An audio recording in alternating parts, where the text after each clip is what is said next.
Welcome back to The Blueprint, where we bring you real stories of faith, leadership, and legacy.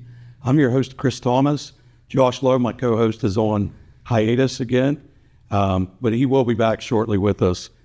But today, we're going to speak to someone who has spent his entire life behind the mic, but his real story goes far beyond the scoreboard. Chris Thoburn is a native of the Ohio Valley. He's a graduate of Wheeling Park High School, a graduate of West Liberty University, and then he completed his master's degree at Wheeling University in 2012. Chris started calling games at just 14 years old and working with organizations like the Wheeling Nailers, Oklahoma State University, iHeartRadio, and much more. But his journey is one of consistency, faith, and purpose.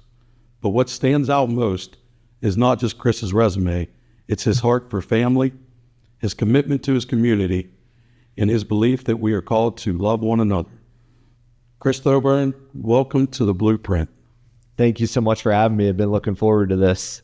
And if anyone recognizes Chris's voice, you could catch him Wheeling Nailers games. He's the guy that you hear over the PA that maybe you don't see him, but you recognize now, like, I know that voice, and that's where you know it from.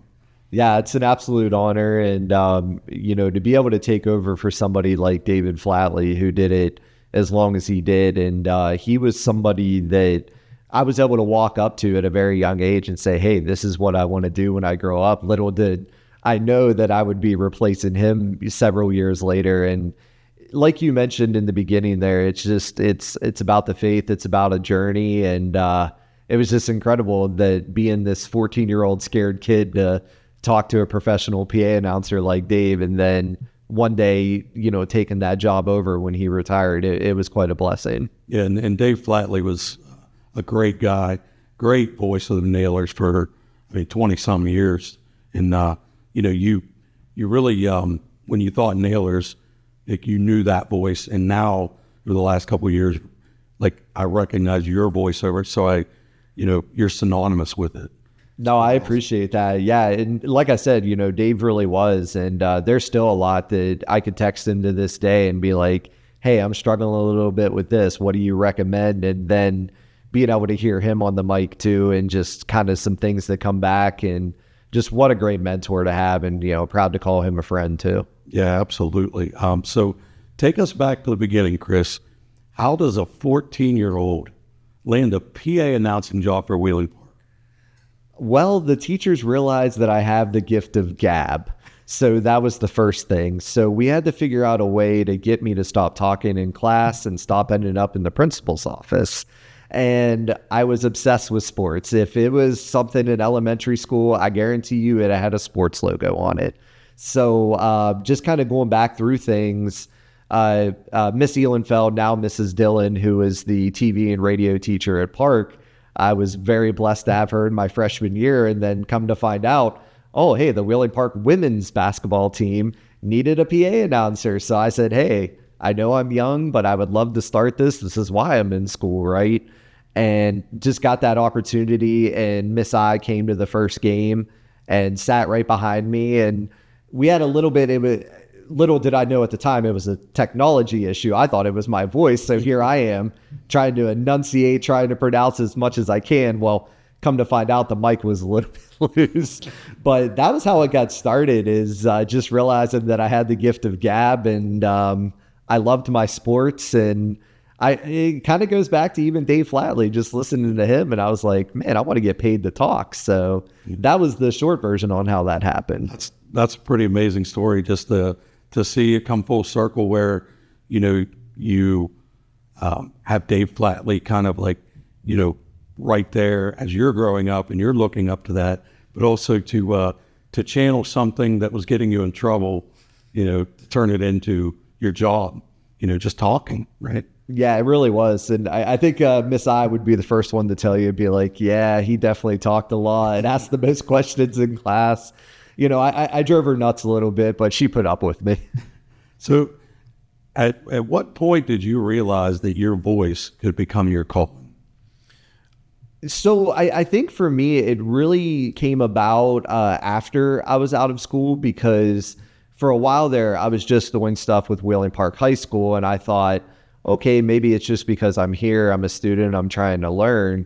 And then I started getting some calls from other places that said, hey, we heard you're a PA announcer, we could use you for this event or that event. Fast forward a little bit to college, I actually had the opportunity from Craig Baumer, who was the vice president of sales at the time for the Nailers, to be the MC. And of course, I wasn't always a hype guy. I enjoyed talking, I enjoyed having conversations, but was never really a hype guy before. So had to kind of take my inner sports fan and professionalism of being behind the mic and just had to try to find that happy medium to put it together. Now, I'm no Corey Klug, who did it for a long time. I'm no Kyle Archer, who's doing it right now.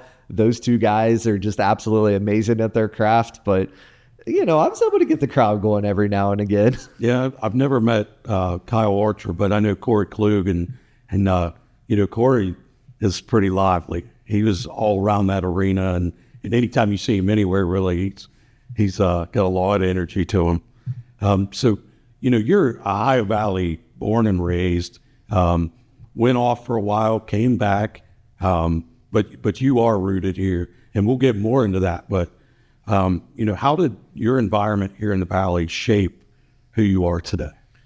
The one thing that was really driving me crazy, even from a young age, was I always felt that there was so much talent in this valley and the world didn't have an opportunity to see it, whether it was in sports, whether it was, you know, in inventions, academics, whatever it was. So that's when I really realized that I didn't necessarily want to make a name for myself, but I wanted to make a name here in the valley and just do what I can. And, you know, we're seeing it now with guys like Colton McKivitz, who is having a phenomenal career. And you just go through the news and you see all these folks just doing amazing things outside of the valley.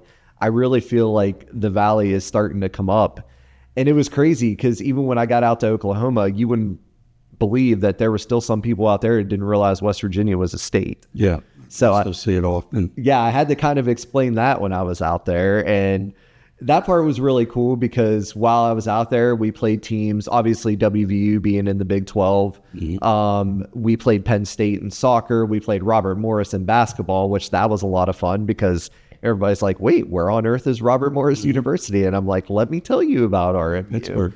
Yeah, so it's just, you know, being from this valley, unless people come here and actually see it for themselves, they don't realize how amazing it is here. And that's what I wanted to share. Yeah, there is so many good people here. I mean, just like with you know, Wheeling being nicknamed the Friendly City, you know, it really is. There's so many good people. You know, we are blessed with where we live. You know, you were involved in sports growing up. You know, running, lacrosse, hockey. So we see, you know, you're involved in sports.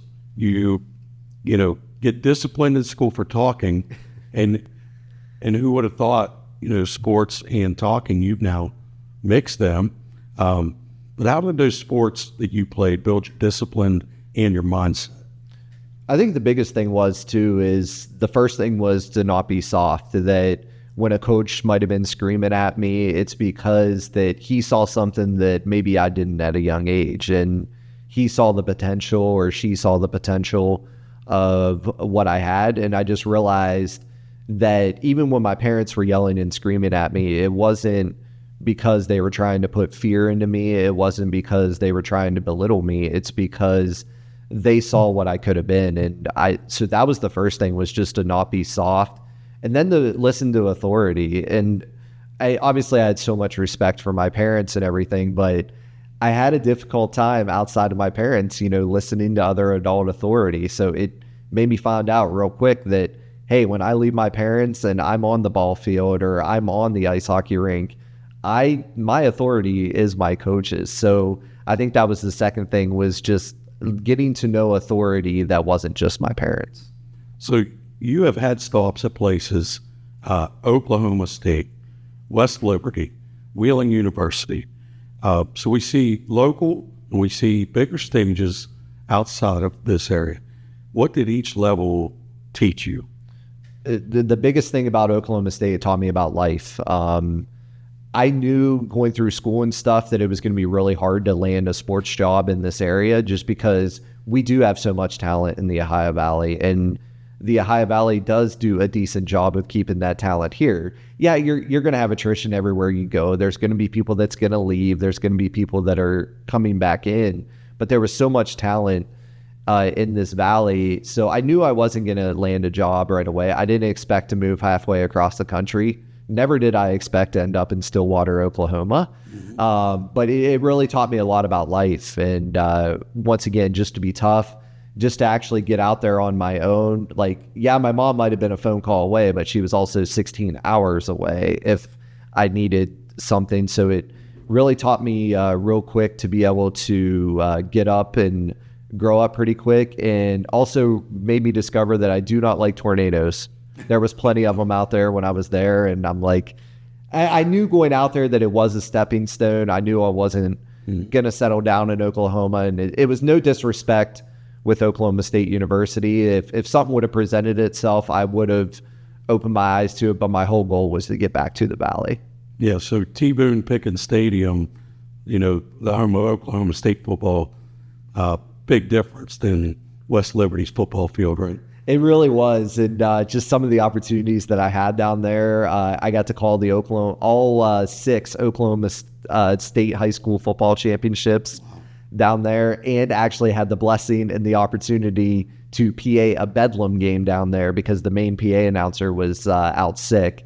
So 65,000 people, that's the biggest crowd I ever PA'd from, and thank God none of them could see me, but I could see them. Wow. Who's the best high school players you saw in Oklahoma? Because we know that's a hotbed of football, especially. Oh, yeah. Jordan Evans from Norman North, that is a linebacker. He was with the Bengals. I don't think he's still there anymore. But, yeah, he was definitely the biggest one out of Norman North. There was another guy that he ended up not playing in the NFL, but Kai Callens out of Tulsa Union. Jeffrey Bagnett was another one that he played at Oklahoma, and then he transferred to Kentucky and had a good career in the NFL. So, but yeah, when Tulsa Union, when I first get their roster and they had 157 guys on their roster, I'm like, yeah, thank goodness they're only dressing 60 of these guys. But when you have more scratches than you have active players, that's a problem. It's unbelievable. Yeah.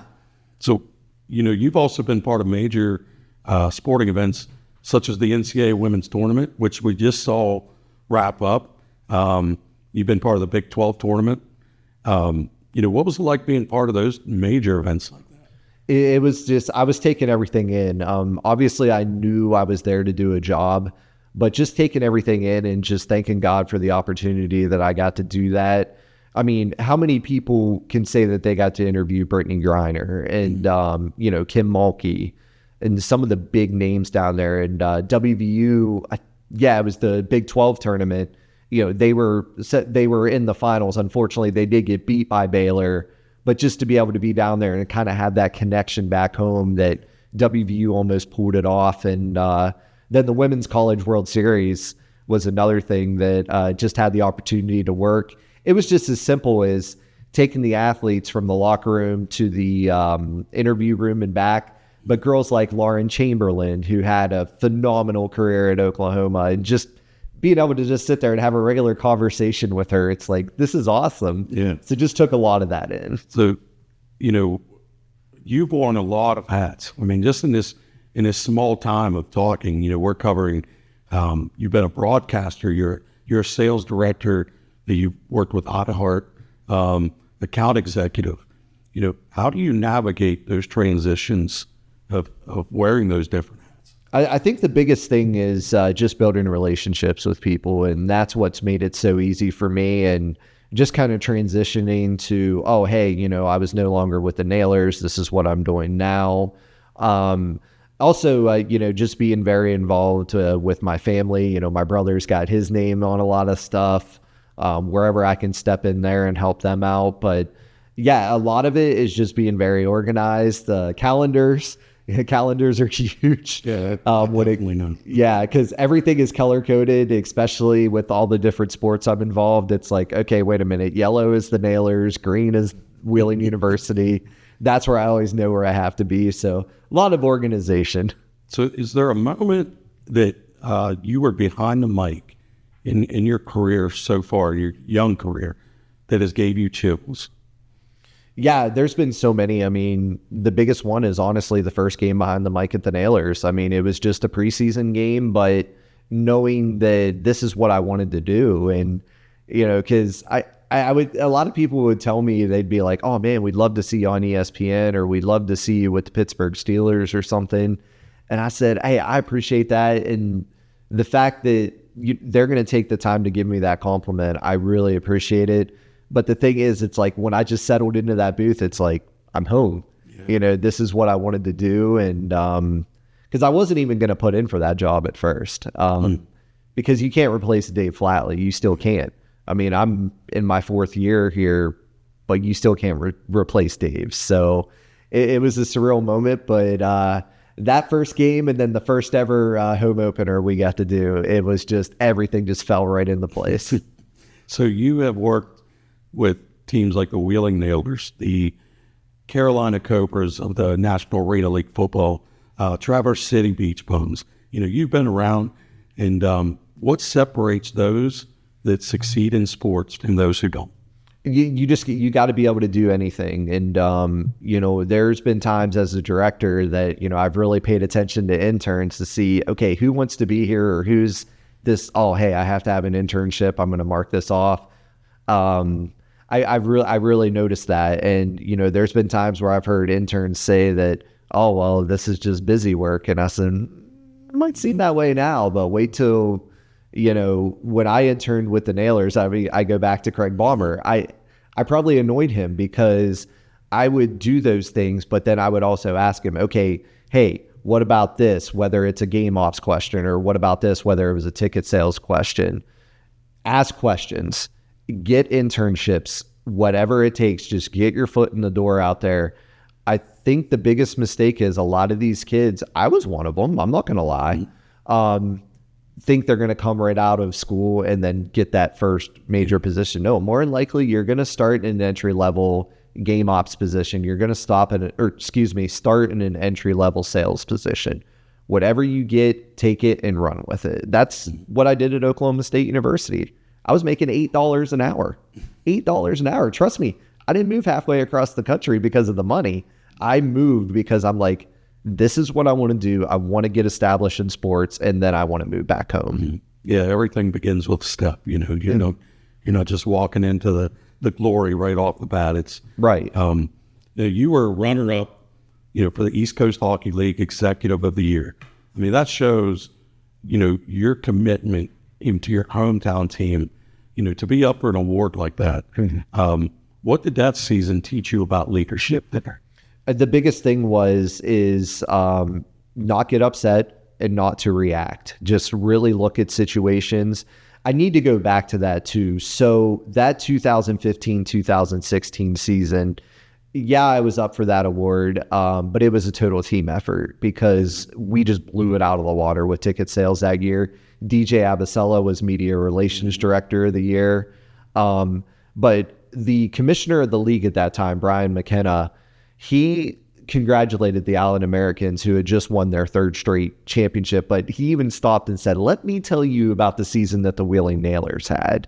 It just kind of went on from everything from the team to the sales to the game atmosphere. It was a total team effort, but that just goes to show it wasn't my dedication. It was the entire team, from the players on the ice to the staff to the ownership. It was a great year, and that's what led to me being nominated for that. It wasn't just an individual effort by no means. Yeah, but it shows your determination, your drive for, and your passion for what you do and your work. And I know our producer right here at the Blueprint, Mason, he's actually shot pictures and probably some video at the Nailers games. And Mason, you want to chime in on what you see at the Nailers games from your lens? Give us your take. I was never really a big hockey fan until I started shooting it, and then I realized how much I actually enjoyed shooting hockey because it's just so fast-paced and it's a great atmosphere, like you guys are saying. It's really fun to shoot, and it's actually one of my favorite sports to now shoot. Usually I'm into football, baseball, and like I said, I never really had an interest for hockey. But man, once I started shooting the Nailers games, and especially being up close and even getting to walk out on the ice, it's a different experience, and it's definitely fun, and I enjoy every time I get to go over and do that. And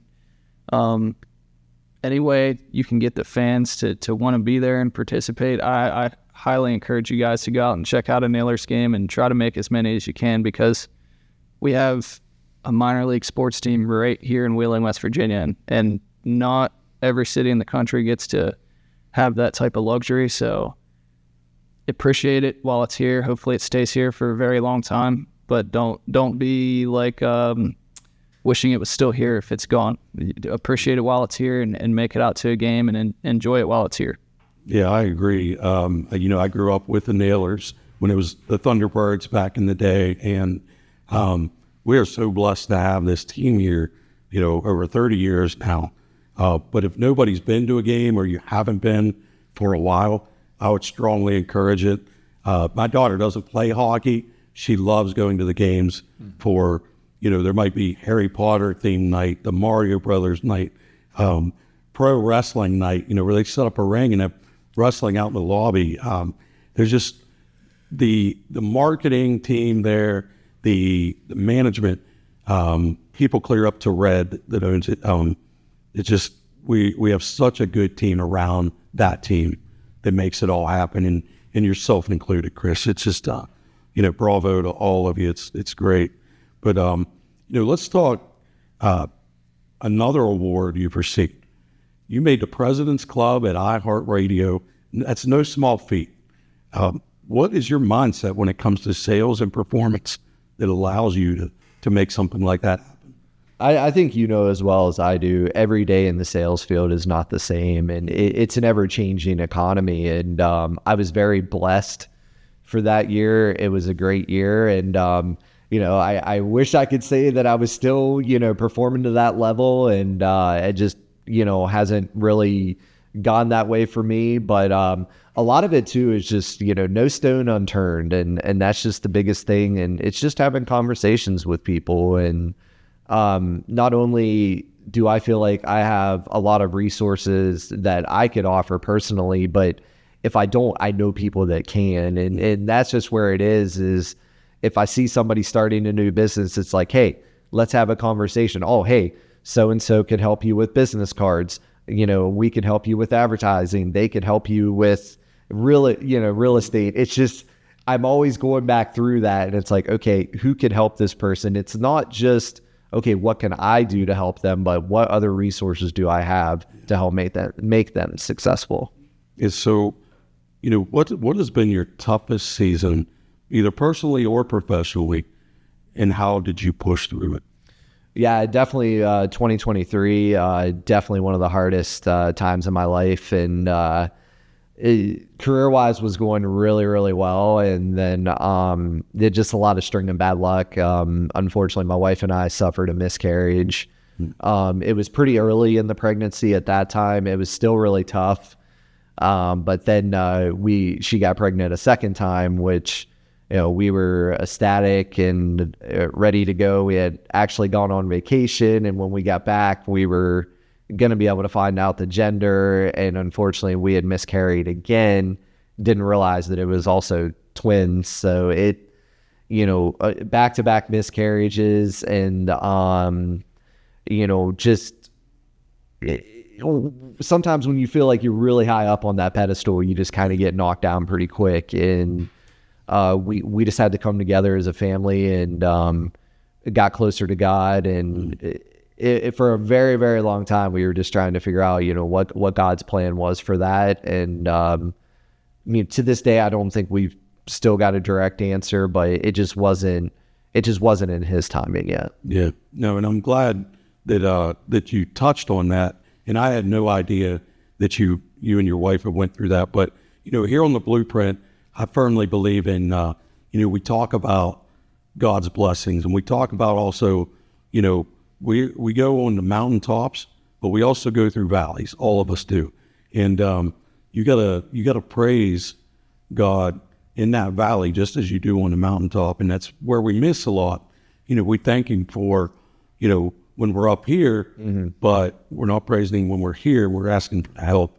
But, on the Blueprint, we like to talk about the things that need talked about and people aren't. We had a guest recently, he battled cancer, actually a huge Wheeling Nailers fan, Ig Wellman. I mean, he's been most games for years and years, but, we talked cancer. His wife, she battled it. He battled it. We're going to have her in hopefully at some point because we want to talk about breast cancer and the importance of screenings. Absolutely. Let's talk about the stuff that does not need to be taboo. Men's mental health, mental health in general, addictions. These are things that, we're missing the mark in this country, I believe, and we need to tackle them. We need to talk about it. Right. And as a man, that's a big thing is you can't have emotions. You can't, have mental health problems. Well, that's a bigger problem when we can't talk about it. Yeah. So I appreciate that, man. And, but, let's change the gears to you are a father now, so you have a daughter, you're out there supporting her now, you're stepping away from some of the Friday night broadcast of high school games that you do. And, I know that decision may be tough to step away, but as a father, it makes it easier, right? Yeah. How has fatherhood changed your perspective on success? Yeah, it's, especially everything that we're going through right now, it's, to rewind to that, yeah, it was a tough decision. I mean, I've pretty much been with St. Clairsville football for as long as I can remember. The funny thing was my nephew was going through there, and then I was waiting to see if my other nephew was going to play or not. He ended up focusing on bowling. But I was going to quit then, and then I stayed a couple extra years. And, it was really tough because Coach McLean's been so good to me. Justin Clifford, the athletic director, Luke Nelson that was there beforehand, Kelly Ryan, all of them were just so good to me. But they all understood when I said, hey, being from the small town that we're from, they can start marching in the band and cheering in the 6th grade. So just, I'm going to have the next, 7 years cheering on my favorite athlete, whichever route she decides to go, whether she continues with both band and cheering or just goes for one or the other. I'm able to support her and everything that she's been through. And, when my wife and I first got together, she's not my biological daughter. So, they were living in Meadowbrook. She went to Meadowbrook, and then, we transitioned schools, and then we were, blessed with our other daughter, but she went through so many health things that we were in the NICU for almost 2 months. So Serenity, our oldest, was homeschooled. So going from, switching schools to homeschooled to starting back to schools again, I couldn't be more proud of her. She's a 4.0 student, very, very smart. Not quite sure what she wants to do yet, but she's 10. The sky's the limit, but yeah, just seeing the smile on her face. And then my other daughter, just, she does have cerebral palsy. There is a lot, they're saying they're not sure how long she could potentially live, but they also told us that there was a 0.1% chance that she was going to make it on the day that she was born. And, here she is. So it's just one day at a time right now, but, looking at both my kids and just knowing that they're happy, at least I hope so. Knowing they're happy, that's all the success that I need right now. Yeah. So you're involved in family businesses. You're involved in your community. I mean, almost everywhere you turn, like I see you out there. What does legacy mean to you? Yeah. My biggest thing is I just, there's so much, bickering, there's so much hate and everything in the world right now. And I just don't want to participate in any of that. And, I feel that there's a lot of times people were like, I mean, let's take politics, for example. People always say, oh, well, you got to pick one side or the other. And I'm like, that's not who I'm, I'm a patriot. I love my country. And, so I think that's just the biggest thing is just instilling, when my time comes that the Lord calls me home, I just want somebody to look at me and be like, you know what, we need to love each other, because that's something that I always preach. I said, look, Just love each other. If there's a problem, work it out with each other. I cannot do the hate. Yeah. That's just the biggest thing, just spreading love. Yeah, and that's what we need is love. We don't need to pick sides. We need to be in the middle with each other. That's how we get things solved. And the divide is so great anymore, and I think it just drives more people crazy than being a positive. You mentioned your faith, and I have a faith as well. Let's touch on that. And you said you're a man of a Christian faith. How has that guided your journey? It's been a crazy journey because I grew up in a Lutheran church, but it was one of those where I just went because, my parents are like, hey, we're going to church today. I wasn't a believer at all. I had nothing against church. Like I really liked it. I really liked the people there, but I didn't grow up as a believer. My dad got diagnosed with cancer when I was 9, and I think that's when things kind of started shifting for me.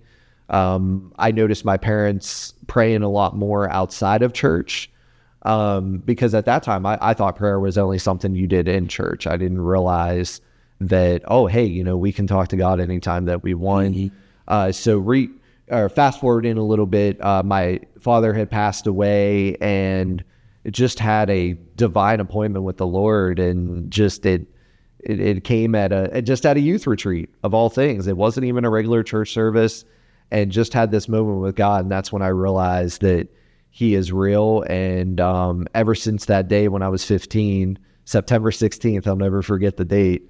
I will forget the year because I can't go back that far, but September 16th, ever since that day, God has been the center of my world. Yeah, and I completely understand, because I know for me, that date is March 3rd. It was a Wednesday night. That's when it all hit. And I could tell you everything that happened when the Holy Spirit hit. And it changes everything. And for me, I didn't grow up in church. I probably went 10 times in my life. I always enjoyed it when I went, but it didn't stick. But sometimes you have to hit rock bottom, for you having no place else to turn. And that's where you turn to God. And, when you surrender yourself, you pick up your cross daily, man, does it change, and it gives you more than what you ever thought you wanted. Right? Absolutely.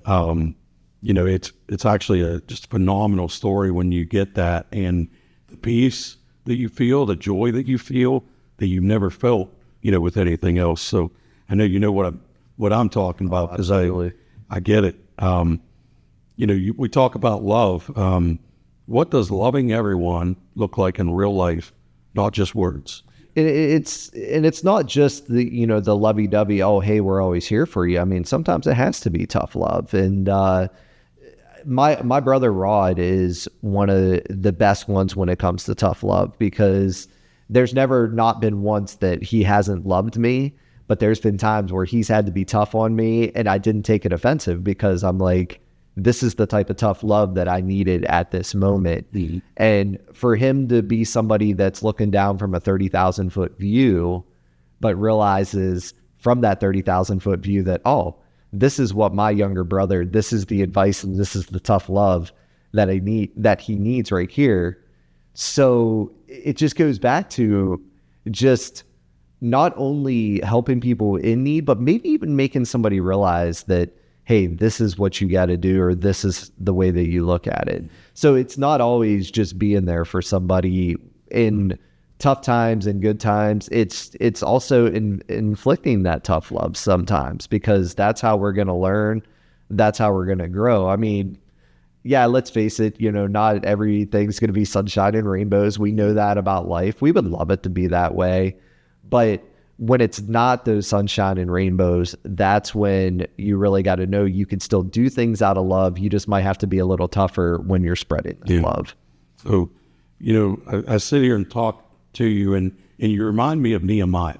And if you know the story of Nehemiah, and for those that don't, I would highly encourage you, read the book of Nehemiah.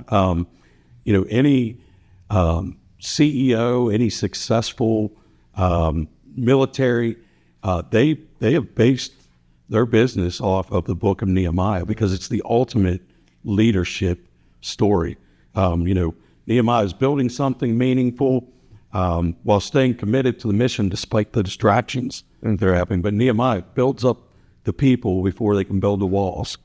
So I won't spoil the whole story for everyone, but I would encourage anyone read that book because it's one of the greatest leadership books in the Bible. But how do you stay focused yourself on what God has called you to do? I think there's several answers to that, but one that I did want to bring up today was how many last chances do I really get? Because let's go back to 2020, everybody's favorite year, as you could probably see on the camera. I'm being sarcastic when I say that. Unfortunately, not only was COVID a difficult time for everybody, but I was going through a divorce at that time. I was married before. Things didn't work out, and unfortunately, it just wasn't God's plan. I wish my ex the best, and I wish her all the best, and it's just we were not meant to be with each other. And during that time, I really lost focus on my faith, and I turned to drugs and alcohol. And I don't think a lot of people knew that about me. I actually overdosed. I shouldn't even be here talking to you right now. I don't think a lot of people realize that. It's one of those two that, I'm going to be a little bit long-winded here, but I promise I'll get to my point. Everything on the outside might look okay, but I think I'm one of the perfect examples that it's not.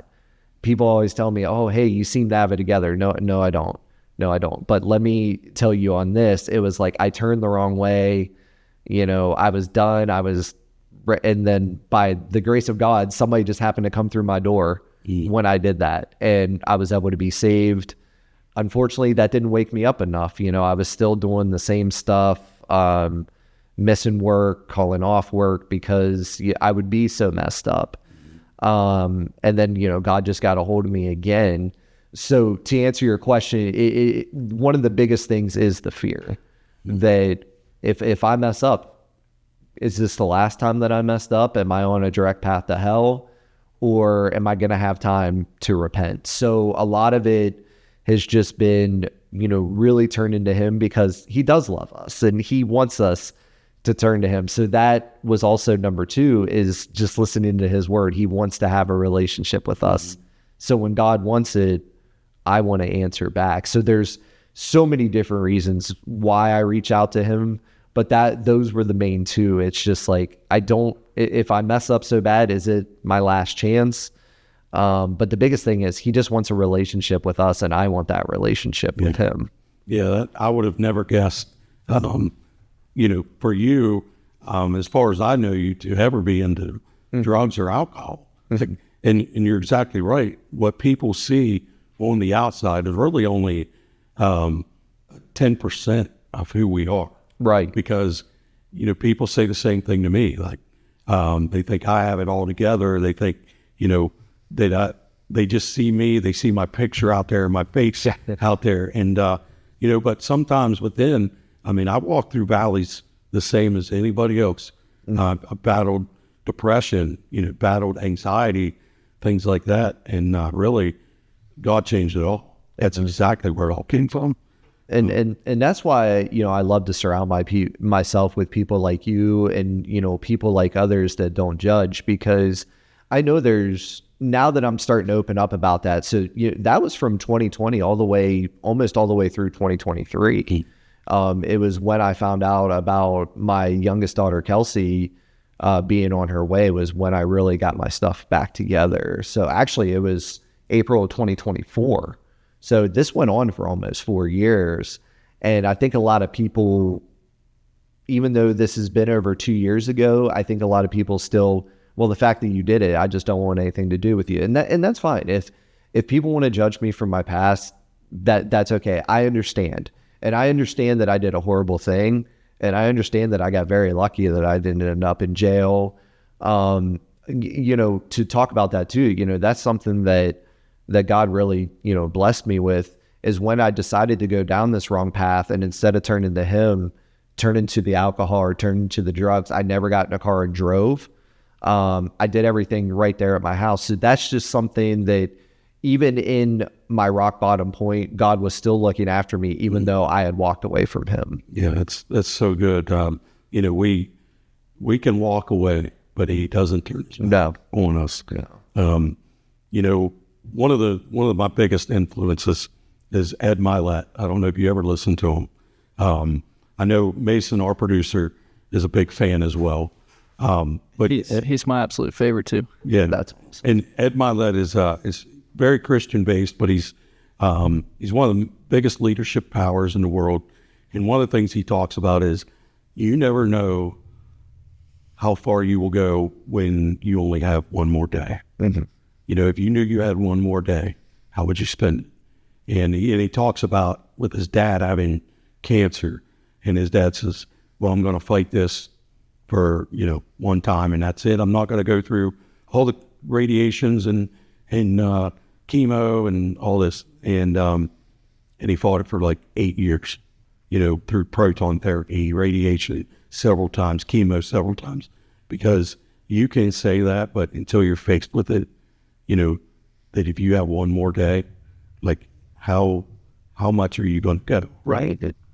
And, you know, Mason and I talk about him often because he has several just extremely powerful testimonies and stories. And so I would encourage anyone, check him out too, if you haven't listened to him. But Yeah, I mean, obviously the Lord had a lot to do with changing my life, but if I had to put a second individual in there, Ed Milet completely reshaped my entire mindset and how I view life itself now. So I have to, for some reason he ever hears this, he's changed my life along with God directing me down the right path. But very powerful stuff, and I couldn't recommend him enough, like Chris said.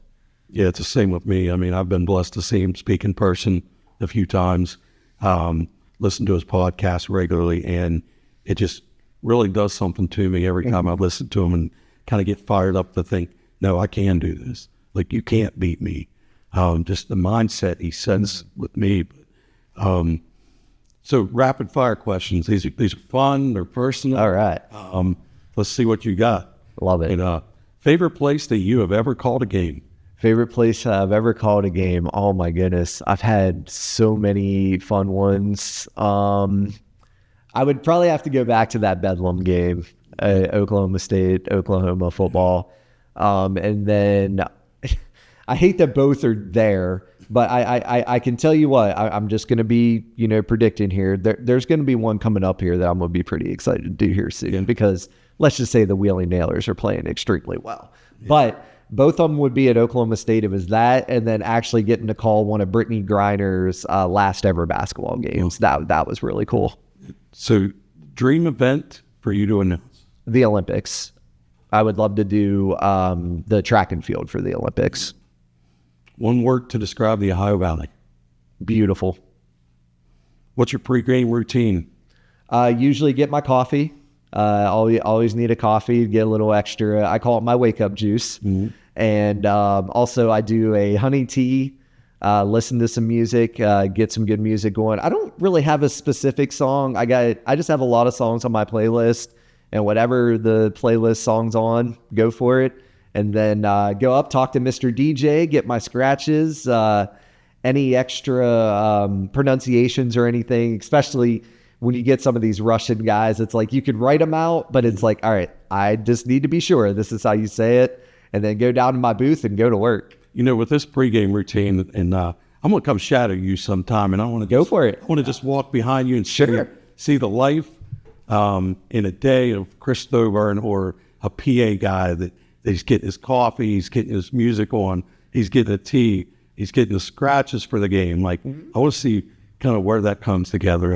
That's really cool. Hey, let's make it happen sometime for sure. Yeah, we'll even maybe shoot it as a video, so we'll take that would be cool. Behind the scenes of what goes into it. Right? Oh, let's do it. Absolutely. So, favorite sports memory growing up? Favorite sport was winning my first ever championship in amateurs with my hockey team at the time. We went to this tournament. I think we went in as, I know we were not the top seed. I think we were the third seed. and went in there and we showed them what the boys from Wheeling, West Virginia had. If you weren't behind the mic, what would you be doing? Oh man, I would definitely be at the games as a fan, but I would also be trying to figure out a way to get behind that mic. So, closing questions. What advice would you give to someone that's trying to break into broadcasting? The biggest thing is get as many tapes as you can. And now I'm going to date myself here a little bit, but my old recorder, I had the little cassette tapes. I probably have over 400 of those laying somewhere. But with today's technology, you could do it right there on your phone. Just pull up at any sporting event, no matter what it is, middle school, high school, college, wherever you can. I don't really recommend going to a packed major sporting event because you're not going to be able to hear yourself, but just go into the corner and just call the game yourself, whether it's PA, whether it's radio. A little tough to do color by yourself, but if you need a play-by-play guy, I can do play-by-play and, we'll learn some color. And but no, just get out there, ask questions to people in the field. And look, if they're not going to take the time to answer you, then, well, hey, maybe they're not the right person to talk to, but I know I'm wide open and I know I can speak for him too. DJ's another one. If you ever see him at the Naylor games and, he's doesn't have the headsets on, ask him questions. He's willing to help. Find those in the field that are willing to help you get in. Because if you got the talent, somebody's going to find you. Give us, your biggest influences that brought you your broadcasting. Like I mentioned, Dave Flatley was definitely one of them, especially from the PA side. Just growing up, I mean, even I was kind of at the tail end of Myron Cope there, but got to, go back. Thank goodness for YouTube, still has some of his big calls. My parents just always encouraging me to go for it. The Nailers especially. I mean, I can't thank them enough. I left on very good terms when I left there as director of sales, but they very easily could have been like, oh, he left us. We're not even going to consider him. But just the fact that there was no hard feelings when I left and that they gave me this opportunity. And I say it always, I want to do it till the voice goes out. Yeah. Give us one habit that has changed your life. Just being organized. Oh my goodness. I was the worst at it growing up. College, I really figured that out real quick. And then I think I mentioned earlier in the podcast about moving to Oklahoma. I found out real quick how organized I had to be. And there was a few methods that didn't work. There was some that worked decent. And then, finally just kind of put all those methods together and found one that works for me when it comes to organization. Yeah, find your way, what works for you. Yeah. And if you could give our listeners the blueprint for success, what would it be? The biggest thing is don't stop learning. Don't stop listening. One of my biggest goals is to learn something new every day. And it could be something about a book or just a random TV show. If somebody teaches me something like, oh, hey, this person did that, whatever it is, I want to learn something new every day. I want to listen to everybody. I want to listen to their story. Believe it or not, as much as I talk, I can listen to. Yeah. So, but yeah, it's just the biggest thing. Never stop learning. Never think you knew it all. And if you ever get to that point where you think you know it all, it might be time to get out of that field and try something new. But yeah, I say often to people, if I'm in a room where I'm the smartest person in that room, I'm in the wrong room. Yeah. I need to be in the room where I can learn, where I can listen and watch others who have already done it to where I learn. Mm-hmm. So, closing remarks, the mic is yours. Give the listeners, give myself anything you want to say. Yeah, first I want to thank you guys so much. It's always a blessing to just have this platform where, not to be in anybody's face, but just to let people know that maybe struggling with faith or maybe struggling with the existence of God, that he is real and he will change your life. And it doesn't, always have to be everything in your face. Just open yourself to him and the different things that you're going to see. And I think a lot of us are just perfect examples of, we might look like we have everything together, but we're really not. I just started coming out about, you know, my struggles, because it was something that I really looked out on myself, and I was worried about what people were going to think of me, and, you know, people were going to see me as weak. And I realized that's okay. But if my story does, you know, help anybody, knowing that there is a God that loves you, and that, no matter how far you fall in life, he's not going to run away from you. But the biggest thing is, you know, he loves you. And, there is a generation that's still going after God. There is a lot of us that still want to have these conversations, and it's getting harder and harder, especially in today's society. But it's not something that's going to turn me away from my faith. But yeah, I mean, God is here. I'm here if you ever want to talk. So yeah, thank you guys so much. Yeah, and you know, you're absolutely right. You know, I'm seeing a generation of young people at my church. I mean, I can't even believe how many young people I see, and it's good to see that, you know, there's hope right there coming up in the future. But you know, you're not stuck unless you stop, really. And God is there. You turn to him, and you know, I never would have dreamed I'm sitting here doing this. I mean, it's wild, but you know, Chris Thoburn's story is a reminder that success isn't just about where your voice can take you. It's about who you become along the way. From a 14-year-old with a microphone to a leader, a father, and a man of faith, his journey shows us that purpose is built through consistency, humility, and most importantly, love. Chris, thank you for being on the Blueprint. It's been a pleasure. Absolutely. Thank you guys so much. And we got to make sure we get this behind the scenes with the PA announcer too. And go out and see Chris. Nailers are still in the season. Oh, yeah. It's about to get real exciting. Go take in a game. Love you.